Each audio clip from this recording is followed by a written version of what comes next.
Hi friends, welcome to our channel. ಇವತ್ತು ನಮ್ಮೂರ ಬೆಟ್ಟದಲ್ಲಿ ಲಕ್ಷ ದೀಪೋತ್ಸವ ಮಾಡ್ತಾಯಿದ್ದಾರೆ. ಇಲ್ಲಿ ಲಾಸ್ಟ್ ಸೋಮವಾರ ದಿನ ಯಾರೂ ಮಾಡಲ್ಲ. ಅದಾದಮೇಲೆ ನೆಕ್ಸ್ಟು ಬರೋ ಅಮಾವಾಸ್ಯೆಗೆ ಇಲ್ಲಿ ಲಕ್ಷ ದೀಪೋತ್ಸವ ಮಾಡ್ತಾರೆ. ಇಲ್ಲಂತೂ ತುಂಬಾ ಜನ ಇದ್ದಾರೆ. ನಾವು ಬರೋಷ್ಟರಲ್ಲಿ ಸುಮಾರು 6:30 7 ಗಂಟೆ ಆಗಿತ್ತು. ಅಷ್ಟರಲ್ಲಿ ಇನ್ನೂ ಭಜನೆ ಅದೆಲ್ಲ ಏನೂ ಸ್ಟಾರ್ಟ್ ಮಾಡಿರಲಿಲ್ಲ. ಈ ಮಾರ್ಕಂಡೇಶ್ವರ ತಳದಲ್ಲಿ ನಾವು ನಿಂತ್ಕೊಂಡು ಏನೇ ಬೇಡಿದ್ರೂ ಆ ದೇವರು ಯಾವತ್ತೂ ಕೈ ಬಿಡಲ್ಲ. ಎಲ್ಲ ನಾವು ಅಂದ್ಕೊಂಡಿದ್ದೆಲ್ಲ ಸಕ್ಸಸ್ ಆಗೇ ಆಗುತ್ತೆ. ನಾನಂತೂ ಮದುವೆ ಆದವಾಗಿಂದ ತುಂಬಾ ನಂಬಿದ್ದೀನಿ ಈ ದೇವ್ರನ್ನ. ಇದೇ ನಾನು ಫಸ್ಟ್ ಟೈಮು ಈ ಥರ ಮದುವೆ ಆದವಾಗಿಂದ ಈ ಥರ ನಾನು ಲಕ್ಷ ದೀಪೋತ್ಸವಕ್ಕೆ ಬಂದಿರೋದು. ಫಸ್ಟ್ ಟೈಮೆಲ್ಲ ಯಾರೂ ಕರ್ಕೊಂಡು ಬರ್ತಾಯಿರಲಿಲ್ಲ ನೈಟ್ ಹೊತ್ತಿನಲ್ಲಿ. ಚಳಿಗೆ ಎಲ್ಲಿಂದ ಹೋಗೋದು ಅಂತೇಳಿ ಸುಮ್ಮನೆ ಮನೆಯಲ್ಲಿ ಇದ್ದೋಗ್ತಾಯಿದ್ರಿ. ಇವಾಗಂತೂ ಹೋಗಲೇಬೇಕು ಅಂತ ಹಠ ಹಿಡಿದು ನಮ್ಮ ಮನೆಯವ್ರ ಜೊತೆ ಮತ್ತು ನಮ್ಮ ಫ್ಯಾಮಿಲಿ ಜೊತೆ ದೇವಸ್ಥಾನಕ್ಕೆ ಎಲ್ಲರೂ ಬಂದಿದ್ದೀವಿ.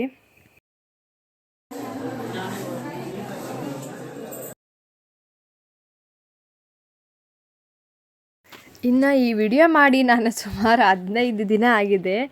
ಯಾಕೆ ಅಪ್ಲೋಡ್ ಮಾಡೋಕ್ಕಾಗಿಲ್ಲ ಅಂದರೆ ಲೇಜಿನೆಸ್. ಏನೇ ಕೆಲಸ ಮಾಡಬೇಕಂದ್ರೂ ನನಗೆ ಕಂಫರ್ಟಾಗಿ ಯಾರು ಮನೇಲಿ ಇಲ್ದಿದ್ದವಾಗ ಕೆಲಸ ಎಲ್ಲ ಮುಗ್ದಿದ್ದಾದಮೇಲೆ ನಾನು ಈ ಥರ ವಾಯ್ಸ್ ಓವರ್ ಕೊಡ್ಕೊತೀನಿ. ಮನೆಯಲ್ಲಿ ಕೆಲಸ ಜಾಸ್ತಿ ಇದ್ದರೆ ನನ್ನ ಮಗನ ಜೊತೆ ಆಟ ಆಡಿಕೊಂಡು ತುಂಬಾ ಟೈಮ್ ಸ್ಪೆಂಡ್ ಮಾಡ್ತೀನಿ ಅವನ ಜೊತೆ ಅಂತ ನಾನು. ಯಾಕಂದರೆ ಅವನಿನ್ನೂ ಚಿಕ್ಕ ಮಗು ಆಗಿರೋದ್ರಿಂದ ಅವನು ಯಾರ ಹತ್ರನೂ ಇರೋದಿಲ್ಲ ಜಾಸ್ತಿ. ಇದ್ದರೆ ನನ್ನ ಹತ್ರ ಇರ್ತಾನೆ, ಇಲ್ಲ ನಮ್ಮ ಮನೆಯವ್ರ ಹತ್ರ, ಇಲ್ಲ ನಮ್ಮ ಅತ್ತೆ ನಮ್ಮ ಚಿಕ್ಕಮ್ಮ ಹತ್ರ ಇರ್ತಾನೆ. ಅವನು ಆ ಕಡೆ ಈ ಕಡೆ ಹೊರ್ಗಡೆ ಎಲ್ಲ ಪಕ್ಕದ ಮನೆಗೆ ಆ ಕಡೆ ಈ ಕಡೆ ಎಲ್ಲ ಓಡಾಡ್ತಾ ಇರ್ತಾನೆ. ರೋಡಲ್ಲಿ ಸ್ವಲ್ಪ ಭಯ. ಅದಕ್ಕೆ ಈ ಥರ ವಿಡಿಯೋ ಎಲ್ಲ ಎಡಿಟ್ ಮಾಡಬೇಕಂದ್ರೆ ಸುಮಾರು 1 ಅವರ್ ಆದರೂ ಬೇಕು ನನಗೆ. ಇದನ್ನೆಲ್ಲ ಎಡಿಟ್ ಮಾಡಿ ಇಟ್ಕೊಂಡಿದ್ದೆ, ವಾಯ್ಸ್ ಒಂದು ಕೊಟ್ಟಿರಲಿಲ್ಲ. ಅದರಿಂದ ಸ್ವಲ್ಪ ಲೇಟಾಗಿ ಇದನ್ನು ಅಪ್ಲೋಡ್ ಮಾಡ್ತಾಯಿದ್ದೀನಿ. ನಾವು ಪೂಜೆ ಎಲ್ಲ ಮುಗಿಸ್ಕೊಂಡು ವಾಪಸ್ ಬರ್ತಾಯಿದ್ರೆ ಹೂವು ತಗೊಂಡಿರ ಹಂಗೆ ಬಂದುಬಿಟ್ಟಿದ್ರಿ. ಪೂಜಾರಿ ಕರೆದು ಮತ್ತೆ ಹೂವು ಹೋಗಿ ತಗೊಂಡು ಬಂದ್ರಿ. ಇವತ್ತು ಈ ದೇವಸ್ಥಾನದಲ್ಲಂತೂ ತುಂಬಾ ಇಲ್ಲಿ ಅಕ್ಕಪಕ್ಕ ಹಳ್ಳಿಗಳಲ್ಲಿರೋರೆಲ್ಲನೂ ತುಂಬ ಜನ ಬಂದಿರ್ತಾರೆ. ಪ್ರಸಾದ ಅಂತೂ ಲೆಕ್ಕನೇ ಇಲ್ಲ, ಕೊಡ್ತಾನೆ ಇರ್ತಾರೆ ನೈಟ್ ಪೂರ್ತಿ.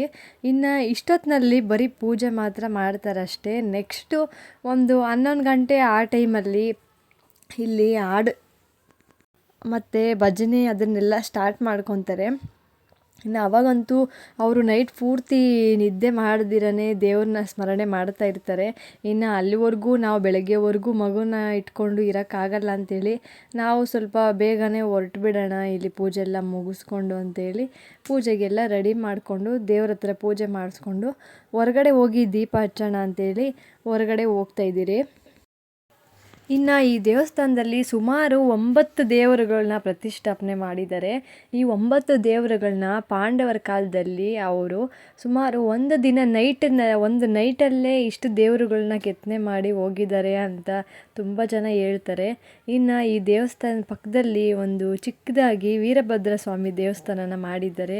ಅಲ್ಲಿ ತುಂಬ ಜನ ದೀಪನ ಈ ಥರ ಅಕ್ಕಿಯಲ್ಲಿ ಹಚ್ಚಿದ್ದಾರೆ. ಅದನ್ನೇ ದೇವರ ರೂಪ ಅಂತ ತಿಳ್ಕೊಂಡು ಅದಕ್ಕೆ ಪೂಜೆ ಮಾಡಿ ಮತ್ತು ಅದನ್ನು ದೇವರಿಗೆ ಸಮರ್ಪಣೆ ಮಾಡಿ ಇಲ್ಲಿಂದ ಹೊರಟೋಗ್ತಾರೆ.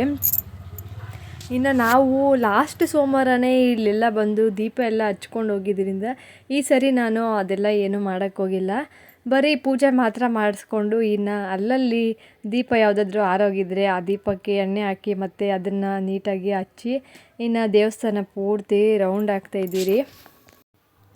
ಇನ್ನೊಂದು ಏನಂದರೆ ಈ ಟೈಮಲ್ಲಿ ಗಾಳಿ ಜಾಸ್ತಿ ಬರೋದ್ರಿಂದ ದೀಪಗಳು ಸರಿಯಾಗಿ ಉರಿಯಲ್ಲ. ಹಚ್ಚಿರೋ ದೀಪ ಕೂಡ ಆರಿ ಹೋಗ್ತಾ ಇರುತ್ತೆ.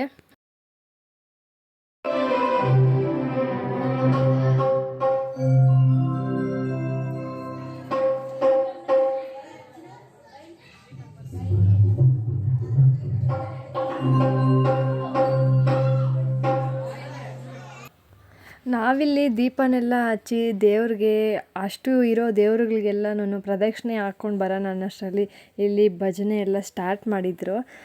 ಕೇಳೋಕ್ಕೆ ಒಂಥರ ಖುಷಿ. ನಾವು ಚಿಕ್ಕ ವಯಸ್ಸಲ್ಲಿದ್ದವಾಗ ನಮ್ಮ ಪಕ್ಕದ ಹಳ್ಳಿಯಲ್ಲಿ ಹೋಗಿ ನಾವು ಈ ಥರ ಭಜನೆ ಮತ್ತು ಈ ಥರ ಎಲ್ಲನೂ ಕೇಳ್ತಾಯಿದ್ರಿ.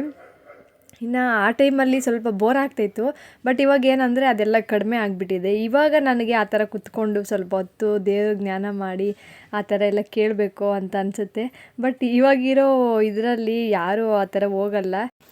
ನಮ್ಮ ರಾಯಣ್ಣಂತೂ ಒಂದು ಹತ್ರ ನಿಲ್ಲೋದೇ ಇಲ್ಲ ಅವನು. ನಾನು ಇಲ್ಲೆಲ್ಲ ಪೂಜೆ ಮಾಡ್ತಾ ಇರಬೇಕಾದ್ರೆ ಅವನು ಅಲ್ಲೆಲ್ಲೋ ಸುತ್ತಾಡ್ತಾ ಇರ್ತಾನೆ. ಇನ್ನು ನಮ್ಮ ಮನೆಯವರು ನನ್ನ ಬೈಕೊಂಡು ಅವನ್ನ ಹಿಡಿತಾ ಇರ್ತಾರೆ. ಇನ್ನು ಜೊತೆಯಲ್ಲಿ ನಮ್ಮ ಗುಂಡ ಬಂದಿದ್ದಾನೆ. ಈ ವಿಡಿಯೋ ಫುಲ್ಲು ನಮ್ಮ ಗುಂಡನೇ ಮಾಡಿರೋದು. ಅವನಿಗೆ ಜಾಸ್ತಿ ಟಾರ್ಚರ್ ಕೊಡ್ತೀನಿ ನಾನು ವಿಡಿಯೋ ಮಾಡಬೇಕಾದ್ರೆ, ಆ ಥರ ಮಾಡಬೇಡ ಈ ಥರ ಮಾಡಬೇಡ ಅಂತೇಳಿ. ಬಟ್ ಏನಂದರೆ ಎಲ್ಲದರಲ್ಲೂ ಚೆನ್ನಾಗಿ ಮಾಡಿರ್ತಾನೆ. ಚೆನ್ನಾಗಿ ಮಾಡಿದ್ಯಾ ಅಂತ ಹೇಳಿದ್ರೆ ಫುಲ್ಲು ಉಬ್ಬೋಗ್ತಾನೆ ಅಂತೇಳಿ ನಾನು ಹೇಳೋಕ್ಕೆ ಹೋಗಲ್ಲ ಅವನಿಗೆ. ಆದರೂ ಚೆನ್ನಾಗಿ ವಿಡಿಯೋ ಎಲ್ಲ ಬರೋ ಥರ ಮಾಡಿದ್ದಾನೆ ಅವನು. ಇನ್ನು ನಾನು, ನಮ್ಮ ಚಿಕ್ಕಮ್ಮ ಮತ್ತು ಈ ಅಕ್ಕ ನಮ್ಮ ಮನೆ ಪಕ್ಕದಲ್ಲೇ ಇರೋದು. ಇನ್ನು ಅವ್ರನ್ನೆಲ್ಲ ವಿಡಿಯೋದಲ್ಲಿ ತೋರಿಸೋಣ ಅಂತ ಹೇಳಿ ನಾವು ಈ ಥರ ದೇವ್ರಿಗೆ ಆರತಿನ ಬೆಳಗ್ತಾ ಇದ್ದೀರಿ. ಇನ್ನು ನಾನು ಮರ್ತುಬಿಟ್ಟು ಬಂದುಬಿಟ್ಟೆ. ಬಟ್ ತಗೊಂಡು ಬರಬೇಕಾಗಿತ್ತು ದೀಪನ. ಇವತ್ತು ಹಚ್ಚಿದ್ರೆ ಚೆನ್ನಾಗಿತ್ತು ಅಂತ ಅನ್ನಿಸ್ತು. ಇನ್ನು ಇಲ್ಲಿ ತುಂಬಾ ದೇವರುಗಳಿದ್ದಾವೆ. ಬಟ್ ಇದನ್ನೆಲ್ಲ ನಾನು ಮರ್ತೋಗ್ಬಿಟ್ಟಿದ್ದೀನಿ. ಕತ್ತಲಲ್ಲಿ ಆ ನೇಮ್ಸ್ ಅದೆಲ್ಲನೆಲ್ಲ ಕ್ಯಾಪ್ಚರ್ ಮಾಡೋಕ್ಕೆ ಹೋಗಿಲ್ಲ ಅವನು. ಕ್ಯಾಪ್ಚರ್ ಮಾಡಿದ್ದೆ ಯಾವ್ಯಾವ ದೇವರು ಏನೇನು ಇದರಿಂದ ಇಕ್ಕಿದ್ದಾರೆ ಅಂತ ಹೇಳ್ತಾ ಇದ್ದೆ. ಇನ್ನು ಇಲ್ಲಿ ಗೋಡೆ ಮೇಲೆ ಒಂದು ಹಲ್ಲಿ ಇಟ್ಟಿದ್ದಾರೆ. ಆ ಹಲ್ಲಿ ಮೇಲೆ ಎಲ್ಲರೂ ಮೈನ ಸವರಿ ಬರ್ತಾರೆ. ತುಂಬ ಜನ ನೋಡಿ ಇಲ್ಲೆಲ್ಲ ಅವರು ಸವರ್ತಾ ಇದ್ದಾರೆ. ಇನ್ನು ಯಾಕೆ ಆ ಥರ ಮಾಡ್ತಾರೆ ಅಂತ ಗೊತ್ತಿಲ್ಲ. ಅದು ಗೋಡೆ ಮೇಲೇ ಕೆತ್ತಿದ್ದಾರೆ. ಇದು ಚಂಡಿಕಾ ಪರಮೇಶ್ವರಿ ದೇವಸ್ಥಾನ. ಇನ್ನು ಇದ್ರ ಮುಂದೆ ಜಾಸ್ತಿ ಏನಾದರೂ ಮನೆಯಲ್ಲಿ ಹಠ ಮಾಡಿ ಮಾತು ಕೇಳಿಲ್ಲ ಅಂತ ಹೇಳಿದ್ರೆ ಈ ಥರ ದೇವ್ರ ಮುಂದುಗಡೆ ಮಗುನ ಹಾಕ್ಸಿ ಆ ಡೋರ್ನ ಜೋರಾಗಿ ಬಡಿದ್ರೆ ಅದು ಕಡಿಮೆ ಆಗುತ್ತೆ ಅಂತ ಹೇಳ್ತಾರೆ. ನಾನಂತೂ ಸುಮಾರು ಸತಿ ಇಲ್ಲಿ ದೇವಸ್ಥಾನಕ್ಕೆ ಬಂದವಾಗೆಲ್ಲ ಹಾಕ್ತಾನೆ ಇರ್ತೀನಿ. ಬಟ್ ನನ್ನ ಮಗ ಅಂತೂ ಆ ಚೇಷ್ಟೆ, ಆ ಕೋಪ ಮತ್ತು ಆ ಮೊಂಡಿತನ ಅದನ್ನೆಲ್ಲ ಬಿಟ್ಟೇ ಇಲ್ಲ ಅವನು.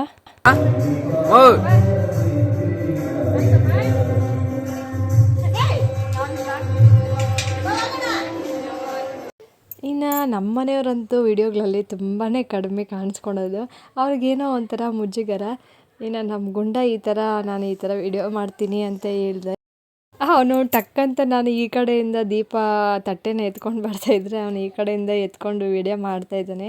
ಬಟ್ ಏನಂದರೆ ಇಲ್ಲಿ ಆ ದೀಪದ ಬೆಳಕಿಗೆ ಒಂಥರ ಫುಲ್ಲು ರೆಡ್ಡಾಗಿ ಕಾಣಿಸ್ತಿದೆ. ಅಷ್ಟೊಂದು ಕ್ಲಾರಿಟಿಯಾಗಿ ಬಂದಿಲ್ಲ ವಿಡಿಯೋ. ಇನ್ನು ಇಲ್ಲಿ ಸ್ವಲ್ಪ ಖುಷಿಗೆ ಅಂತೇಳಿ ನಾನು ಆ ಥರ ವಿಡಿಯೋ ಮಾಡಿಸ್ಕೊಂಡೆ. ಇನ್ನು ನಮ್ಮ ಮನೆಯವರಂತೂ ಬಿಡಿ, ಅವರು ಎಲ್ಲಿ ಬೇಕಾದರೂ ಆರಾಮಾಗಿ ಇದ್ದೋಗ್ತಾರೆ, ಯಾವುದೇ ಟೆನ್ಷನ್ ಇಲ್ದಿರ.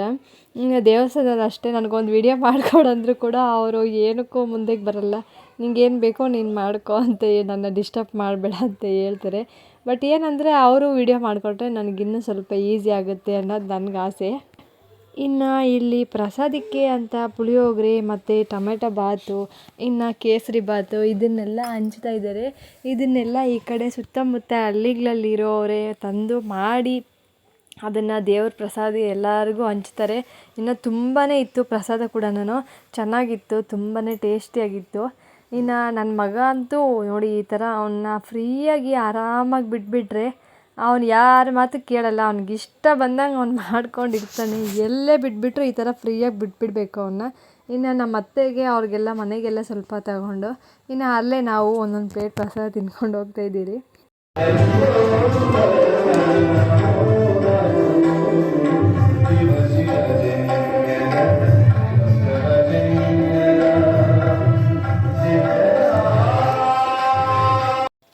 ಇನ್ನು ವಿಶೇಷವಾಗಿರೋ ದಿನಗಳಲ್ಲಂತೂ ಈ ದೇವಸ್ಥಾನದಲ್ಲಿ ಈ ಥರ ಜನ ಯಾವಾಗಲೂ ಜಾಸ್ತಿನೇ ಇರ್ತಾರೆ.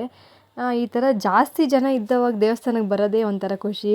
ಇನ್ನು ನಾನು ಕಾಲೇಜ್ ಡೇಸಲ್ಲಿ ಓದಬೇಕಾದ್ರೆ ನಮ್ಮ ಫ್ರೆಂಡ್ ಒಬ್ಳಿದ್ಲು, ಆ ಹುಡುಗಿ ಇಲ್ಲಿ ಸಿಕ್ಕಿದ್ಲು. ಬಟ್ ಏನಂದರೆ ನಮ್ಮ ಗುಂಡ ಕ್ಯಾಪ್ಚರ್ ಮಾಡೋಕ್ಕಾಗಿಲ್ಲ, ಅವನು ಕ್ಯಾಮ್ರಾ ತಗೊಂಡು ಒಳಗಡೆ ಹೊರಟೋಗಿದ್ದ. ಇನ್ನು ನಾನು ಆ ಹುಡುಗಿನ ಮಾತಾಡಿಸ್ಕೊಂಡು ಪೂಜೆ ಎಲ್ಲ ಮುಗಿಸ್ಕೊಂಡು ಬಂದು ಈ ಥರ ನಮ್ಮ ಮನೆಯವರು ಮತ್ತು ನಮ್ಮ ಚಿಕ್ಕಮ್ಮ ನನ್ನ ಮಗನ ಜೊತೆ ಕೂತ್ಕೊಂಡು ಈ ಥರ ಪ್ರಸಾದನ ತಿಂತಾಯಿದ್ದೀವಿ. ಇನ್ನು ನನ್ನ ಮಗ ಅಂತೂ ಫುಲ್ಲು ಗಲಾಟೆ ಮಾಡಿಕೊಂಡು ಈ ದೇವಸ್ಥಾನ ಫುಲ್ಲು ಒಂದು 4 ರೌಂಡ್ ಹಾಕಿದ್ದಾನೆ ಅವನು. ಒಂದು ಹತ್ರ ನಿಂತ್ಕೊಂಡ್ರೆ ನಿಲ್ಲೋದೇ ಇಲ್ಲ ಅವನು. ಇನ್ನು ಅವನ್ನ ಹಿಡಿಯೋಕ್ಕಂದರೆ ಒಂದು ದೊಡ್ಡ ಸಾಹಸನೇ ಮಾಡ್ಬೇಕು ನಾನು. ಮನೆ ಹತ್ರ ಇರೋದಕ್ಕಿಂತ ಇಲ್ಲಿ ತುಂಬಾ ಕಾಟ ಕೊಡ್ತಾವನೆ ನನಗೆ. ಈ ಥರ ಹೋಗಿ ಹೋಗಿ ಮಂಟಪದ ಮೇಲೇ ನಿಂತ್ಕೊಂಡು ಆಡ್ತಾವನೆ. ಮತ್ತು ಅಲ್ಲಿ ಕೈಯ ಕಾಲ ಜಾರಿ ಬಿದ್ದರೆ ಇನ್ನು ಏನಾದರೂ ಪೆಟ್ಟು ಮಾಡ್ಕೊತಾನೆ ಅಂತೇಳಿ ನಾನು ಭಯಕ್ಕೆ ಅವನ ಹತ್ರನೇ ನಿಂತ್ಕೊಂಡಿದ್ದೀನಿ. ಅವನಿಗೇನಂದರೆ ಒಂಚೂರು ಕೂಡ ಭಯನೇ ಇಲ್ಲ. ಯಾವಾಗಲೂ ಅಷ್ಟೇ ಅವನಿಗೆ ಇಷ್ಟ ಬಂದಂಗೆ ನಾವು ಬಿಡಬೇಕು. ನಾವೇನಾದರೂ ಜಾಸ್ತಿ ಫೋರ್ಸ್ ಮಾಡಿ ಅವನ್ನ ಕಂಟ್ರೋಲ್ ಮಾಡೋಕ್ಕೆ ಹೋದರೆ ನಮ್ಮನ್ನು ಹಿಡ್ಕೊಂಡು ಸರಿಯಾಗಿ ಹೊಡಿತಾನೆ ಅವನು. ಜಾಸ್ತಿ ಕಳ್ಕೊಂಡ್ಬಿಟ್ಟಿದ್ದಾನೆ ಇತ್ತೀಚೆಗಂತೂ ಹೊಡೆಯೋದು. ಇನ್ನು ಸ್ವಲ್ಪ ಸ್ಕೂಲ್ಗೆ ಹಾಕೋವರೆಗೂ ಇವನ್ನ ನಾವು ಜಾಸ್ತಿ ಕಂಟ್ರೋಲ್ ಮಾಡೋಕ್ಕಾಗಲ್ಲ. ಸ್ಕೂಲ್ಗೆ ಹಾಕಿದ್ರೆ ಅವನೇ ಸರಿ ಹೋಗ್ತಾನೆ ಅಂತ ಸುಮ್ಮನೆ ಬಿಟ್ಟಾಕಿದ್ದೀರಿ. ಇನ್ನು ನೋಡಿ, ನಾನು ಹತ್ರ ಬಂದರೆ ದೂರ ಓಡೋಗೋದು, ದೂರ ಇದ್ದವಾಗ ಹತ್ರ ಬರೋದು, ಆ ಥರ ಮಾಡ್ತಾನೆ ಅವನು. ಈ ಚಳಿದಲ್ಲಿ ಒಂದು ಸ್ವೆಟರ್ ಕೂಡ ಹಾಕ್ಸ್ಕೊಳಲ್ಲ, ಟೋಪಿ ಕೂಡ ಹಾಕ್ಸ್ಕೊಳಲ್ಲ ಅವನು. ಎಷ್ಟೇ ಚಳಿ ಆಗಲಿ, ಎಷ್ಟೇ ಕೋಲ್ಡ್ ಆಗಿರಲಿ ಅವನು ಮಾತ್ರ ತಡಿತಾನೆ. ನನಗಂತೂ ಆಗೋದೇ ಇಲ್ಲ. ಈ ಚಳಿದಲ್ಲಿ ಫುಲ್ಲು ಒಂಥರ ಜಾಸ್ತಿ ಆಗ್ತಾಯಿದೆ ಕೋಲ್ಡು. ಬಟ್ ಅವ್ನಿಗೇನಂದರೆ ಈ ಥರ ವೆದರ್ಗೆ ಕರೆಕ್ಟಾಗಿ ಸೂಟ್ ಆಗುತ್ತೆ. ಅವನಿಗೆ ಬೇಸಿಗೆದಲ್ಲಂತೂ ಸಖತ್ ಕಂಟ್ರೋಲ್ ಮಾಡೋಕ್ಕೆ ಆಗಲ್ಲ, ಅಷ್ಟು ಸೆಕೆ ಬರ್ತಾ ಇರುತ್ತೆ. ಇನ್ನು ಇವಾಗ ಪೂಜೆ ಎಲ್ಲ ಮುಗೀತು. ಇನ್ನು ನನ್ನ ಮಗನ ಜೊತೆ ಸ್ವಲ್ಪ ಹೊತ್ತು ಆಟ ಆಡಿದ್ದು ಕೂಡ ಆಯಿತು. ಇನ್ನು ನಾವು ದೇವಸ್ಥಾನದಿಂದ ಆಚೆ ಹೊರಡ್ತಾ ಇದ್ದೀರಿ. ಇಲ್ಲಿ ಬೆಳಗ್ಗೆ ಹೊತ್ತಂತೂ ವ್ಯೂ ತುಂಬಾ ಚೆನ್ನಾಗಿರುತ್ತೆ. ಇನ್ನು ಸ್ವಲ್ಪ ಮಂಜೆಲ್ಲ ಬೀಳಬೇಕಾದ್ರೆ ತುಂಬಾ ಚೆನ್ನಾಗಿರುತ್ತೆ. ಇದು ಒಂಥರ ನಂದಿ ಬೆಟ್ಟದಲ್ಲಿ ಯಾವ ಥರ ಫಾಗೆಲ್ಲ ಬಂದು ಮುಖಕ್ಕೆ ಹೊಡೆಯುತ್ತೋ ಅದೇ ಥರನೇ ಸೇಮ್ ಇರುತ್ತೆ ಈ ಟೆಂಪಲಲ್ಲಂತೂ. ಇದು ಒಂಥರ ಹತ್ರದಿಂದ ನೋಡಿದ್ರೆ ತುಂಬಾ ಚೆನ್ನಾಗಿ ಕಾಣಿಸುತ್ತೆ. ಆ ಸುತ್ತಮುತ್ತ ಇರೋ ಹಳ್ಳಿಗಳು ಮತ್ತು ಇನ್ನು ಮರ ಗಿಡಗಳು, ಅದು ಊರು ಚಿಕ್ಕ ಚಿಕ್ಕದಾಗಿ ಮನೆಗಳು ದೂರದಲ್ಲಿ, ಅದೆಲ್ಲ ತುಂಬಾ ಚೆನ್ನಾಗಿ ಕಾಣಿಸುತ್ತೆ ಇಲ್ಲಿ. ಇನ್ನು ಬೆಳಗ್ಗೆ ಟೈಮಲ್ಲಿ ಯಾವಾಗಾದರೂ ಮಂಜಿಡ್ದವಾಗ ದೇವಸ್ಥಾನಕ್ಕೆ ಬರಬೇಕು, ಆವಾಗ ತುಂಬಾ ಸೂಪರಾಗಿರುತ್ತೆ. ಯಾವಾಗಾದರೆ ಆ ವಿಡಿಯೋನೂ ಒಂದ್ಸರಿ ಮಾಡೋಣ. ಇನ್ನು ನಾವಂತೂ ದೇವಸ್ಥಾನಕ್ಕೆ ಬಂದು ಫಸ್ಟ್ ಟೈಮ್ ಈ ಥರ ನಾನು ಲಕ್ಷದೀಪೋತ್ಸವಕ್ಕೆ ಬಂದು ತುಂಬಾ ಎಂಜಾಯ್ ಮಾಡಿದೆ. ಅಂದರೆ ಅಷ್ಟೊಂದು ದೀಪಗಳೆಲ್ಲ ಹಚ್ಚಿ ಯಾರೂ ಇಲ್ಲಿ ಇದು ಮಾಡಲ್ಲ, ಅವ್ರಿಗೆ ಬೇಕಾದಷ್ಟು ಮಾತ್ರ ಹಚ್ತಾರೆ. ನಾನು ನೋಡಿರೋ ಪ್ರಕಾರ ತುಂಬ ಲಕ್ಷದೀಪ ಅಂದರೆ ಜಾಸ್ತಿನೇ ಹಚ್ತಾರೆ, ಬಟ್ ಇಲ್ಲಿ ಆ ಥರ ಹಚ್ಚಿಲ್ಲ. ಇನ್ನು ನಾವು ಬಂದಿದ್ದ ಕೆಲಸ ಅಂತೂ ಮುಗೀತು. ಇನ್ನು ಮನೆಗೆ ಹೊರಡ್ತಾ ಇದ್ದೀರಿ. ನಾನಂತೂ ನೆಕ್ಸ್ಟ್ ವೀಡಿಯೋಲಿ ಸಿಗ್ತೀನಿ. ಅಲ್ಲಿವರೆಗೂ take care, keep watching my YouTube channel, keep supporting ಅಂತ ಹೇಳ್ತಾ ಈ ವಿಡಿಯೋನ ನಾನು ಇಲ್ಲಿಗೆ ಎಂಡ್ ಮಾಡ್ತಾಯಿದ್ದೀನಿ. ನಿಮಗೆಲ್ಲ ಈ ವಿಡಿಯೋ ಇಷ್ಟ ಆಗಿದ್ದರೆ ಲೈಕ್ ಮಾಡಿ, ಶೇರ್ ಮಾಡಿ, ಕಮೆಂಟ್ ಮಾಡಿ. ಎಲ್ಲರಿಗೂ ವಿಡಿಯೋ ನೋಡಿದ್ದಕ್ಕೆ ಥ್ಯಾಂಕ್ ಯು.